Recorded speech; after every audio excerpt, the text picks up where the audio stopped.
Wali Kota Bogor Bima Arya akhirnya mengambil keputusan tegas terkait sengkarut PPDB jalur zonasi yang terindikasi penuh manipulasi. Setelah mendapatkan laporan hasil investigasi fakta di lapangan, ditemukan sebanyak 208 peserta didik baru tingkat SMP diduga basis data zonasinya tidak sesuai akibat praktek manipulasi data kependudukan. Wali Kota Bogor memutuskan untuk mendiskualifikasi 208 peserta didik tersebut dan posisinya akan digantikan oleh para peserta didik sesuai urutan di bawahnya. Sementara di Kabupaten Subang, Jawa Barat, puluhan murid beserta orang tuanya berunjuk rasa ke SMA Negeri 1 Kalijati Subang.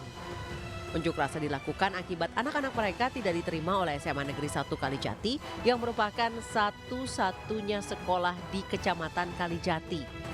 Padahal 39 murid tersebut berdomisili sangat dekat dengan sekolah ini. Namun tidak lulus PPDB tahap 2 dan terancam tidak dapat melanjutkan sekolah ke SMA. Masa penerimaan peserta didik baru atau PPDB seolah jadi momok bagi orang tua siswa. Ada saja persoalan yang muncul dalam pelaksanaan sistem PPDB yang sejatinya hanya mengulang kembali masalah tahun sebelumnya. Lagu lama, kaset kusut. Bersama saya Anisha Dasuki di Ngulik, ngobrol isu menggelitik. Kali ini saya akan membahas kisruh PPDB bersama narasumber Ratu Nabila, Bacalek Partai Perindo yang juga seorang news presenter. Ila, ini dari tahun ke tahun, setiap bulan Juni, bulan Juli penerimaan siswa baru PPDB itu selalu drama, selalu jadi masalah, selalu jadi rame. Dan terus berulang setiap tahun. Menurut Ila, kenapa sih bisa ini berlangsung terus nggak ada evaluasinya?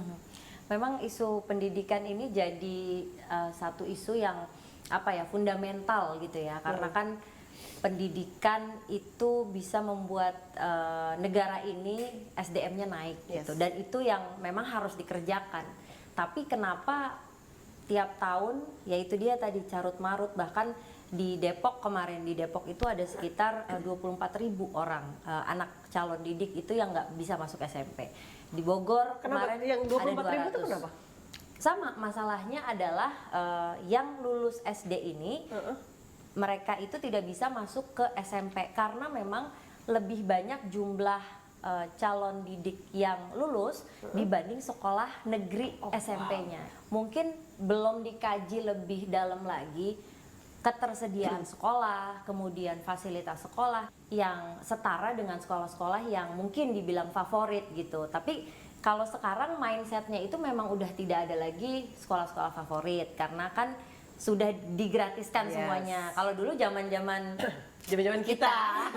Jangan kita sekolah kan, ini sekolah negeri, ini sekolah artis. Iya kan, sekolah negeri ini. Tapi kan karena kita masih bayar SPP gitu, belum gratis. Nah kalau sekarang udah gratis, harusnya semua sekolah negeri itu bisa sama kualitasnya. Nah, tadi Ila sempat bahas soal sekolah favorit. Sekolah favorit itu kan sudah melekat dari dulu, sampai kemudian ingin disamaratakan, sama rasakan dengan PPDB ini.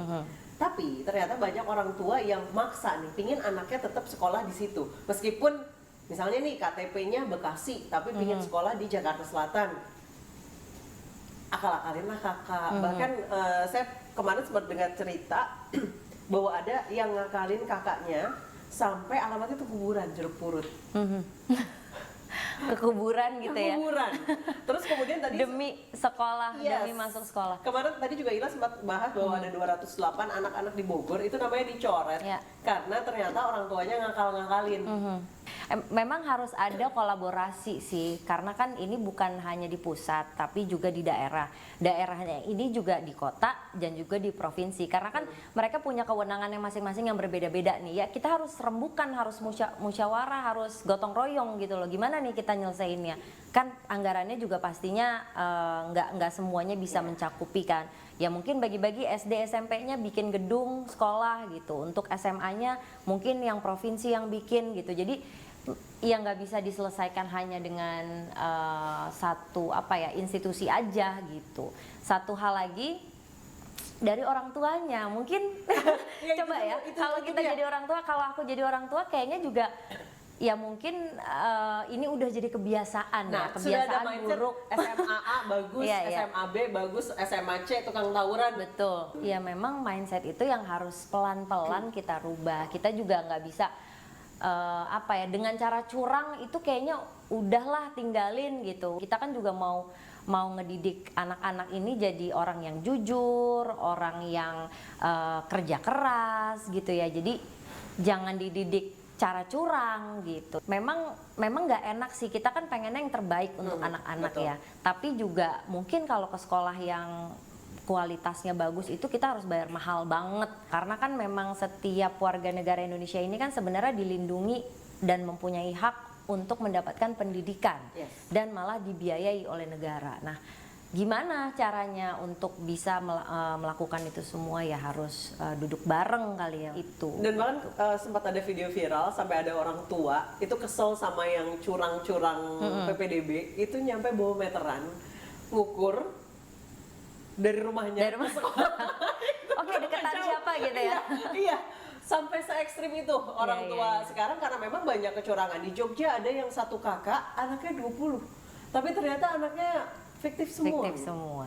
Ya itu mungkin kalau yang sampai seperti itu harus ditindak ya, karena kan itu bisa aja masuk ke pidana kan ya. Kalau di zaman dulu ya, zaman kita SMA itu kan swasta dan negerinya itu Yes. mungkin masih tidak jauh gitu ya, karena kan semua kurikulumnya sama. Kalau sekarang kan udah masuk Cambridge, udah masuk IB, udah masuk Oxford.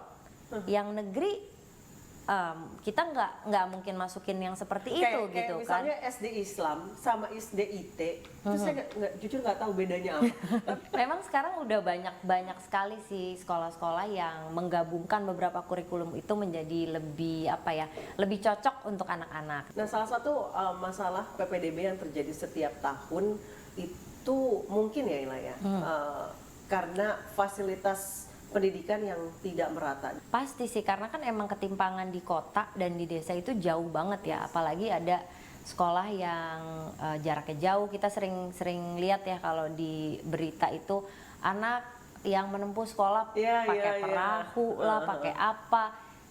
Memang nggak mudah ya ngurus Indonesia ini ya, karena Luas banget. luas banget. Kemudian juga pembangunannya belum merata. Jadi ya sistemnya mungkin nggak bisa diterapkan di semua daerah. Tapi yang harus kita sepakati dulu adalah yaitu balik lagi ke konstituen tadi, bahwa gimana caranya setiap warga negara ini, apalagi anak-anak itu mendapatkan pendidikan yang sama. Ya ini harus kerja kerasnya ini.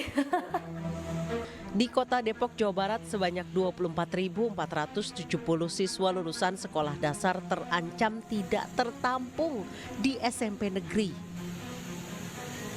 Lulusan sekolah dasar negeri dan swasta tahun ini mencapai 34.000 dengan jumlah SMP negeri yang hanya 33 sekolah. Dengan daya tampung hanya sekitar 9.000 siswa saja. Otomatis tidak semua siswa dapat terakomodir untuk masuk di SMP negeri. Sementara di SDN Tumenggungan, Solo, Jawa Tengah, hingga saat ini baru memperoleh 1 siswa. Pada penerimaan peserta didik baru tahun ajaran 2023-2024, siswa yang diterima via skema PPDB itu pun bukan dari jalur zonasi, melainkan afirmasi. Ini masalah lagi soal PPDB yang terjadi hampir setiap tahun. Biasanya ada sekolah yang bahkan tanpa kelas 1-nya. Ya. Jadi Karena sama sekali nggak ada pendaftar. populer gitu ya. Tapi di sisi lain, di jarak yang tidak terlalu jauh, mungkin hanya terpaut beberapa kilometer, itu membludak. Padahal sudah diterapkan sistem zonasi. Ya itu pastinya karena ada mindset tentang sekolah favorit tadi kan. Ya.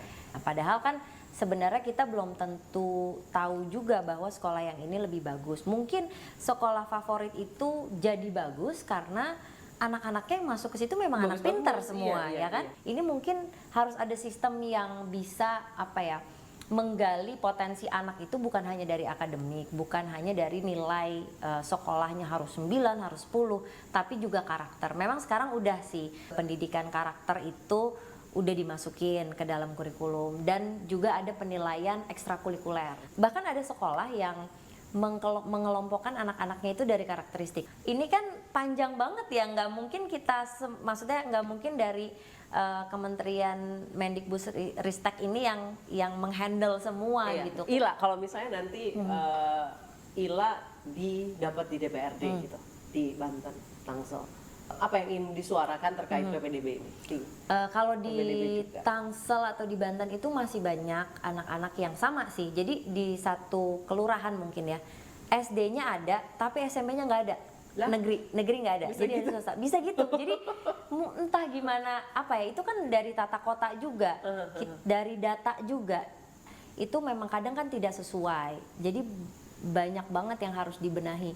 Mungkin dari pendataannya dulu kita baru bisa tahu tuh berapa banyak sekolah yang kurang untuk anak-anak ini. Ternyata masih complicated banget ya. Banget. Kita tunggu kapan pendidikan kita setidaknya bisa menyamai Malaysia yang justru dulu mereka belajar Belajar di kita. di sini. Oke, terima kasih lah waktunya. Terima kasih. Kebijakan PPDB baik itu jalur prestasi, afirmasi, dan zonasi seharusnya memberikan kemudahan dan kesetaraan bagi para siswa untuk memperoleh pendidikan. Bukan sebaliknya, malah menciptakan ketimpangan dan kesenjangan, syarat kecurangan hingga manipulasi.